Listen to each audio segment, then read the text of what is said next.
Welcome to This Week in Vexly. Starting off, we will review last week's trade ideas. First off, we liked Alibaba as a short last week.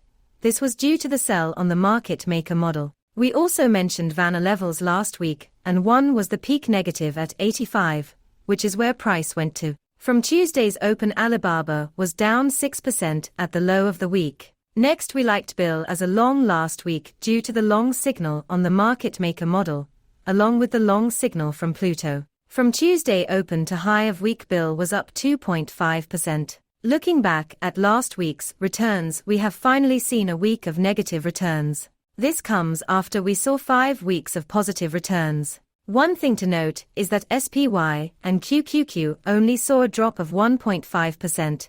This is small compared to the recent positive performance from prior weeks. Due to this, we can still see a high chance of chop or downside going into the week. For a better idea for next week, let's turn to our Fed liquidity data for a better look. Starting off with CB swaps, we continued to see it trend down, but is still elevated above its lowest point we saw in February. Next, we have the overnight repo auction, which saw a small bump this last week, but nothing major to note. Lastly, we have something here to note.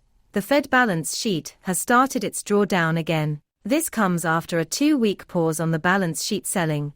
This is a downward pressure on liquidity, which in turn doesn't look good for the upcoming week. Next, we will show the heat maps from Friday's close, starting with NQ, RTY, ES, and SPX. Take some time to pause the video and review the price action on the heat maps. Next, we have levels to note for next week on SPXR: 4400, 4375, and 4300. Now let's get into our trade ideas for the week. Starting off, we like UPST as a long going into the week. Our market maker model has signaled long and Pluto is close to a long signal. Moving over to our gamma profile, we can see peak positive and negative positioning is set at 35. This should act as a magnet for price to move higher. Scrolling down to our Vanna profile, we will also note the peak positioning at 35, which is our target. Moving further down to our P1 SKU, we can see this is slightly positive,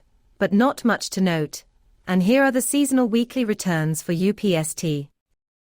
Next, we like Square as a long going into this week. Our market maker model is long and Pluto is coming off a deep buy signal. Moving to our gamma profile, we can see deep negative positioning between 60 and 65. We also see large positive positioning at 65 and 70. Based on current positioning, we want to see price hold above 60 on any dips for a possible bounce to 65 and then 70. Moving down to our Vanna profile, we want to note that 70 is by far the largest position and will act as a potential target for price.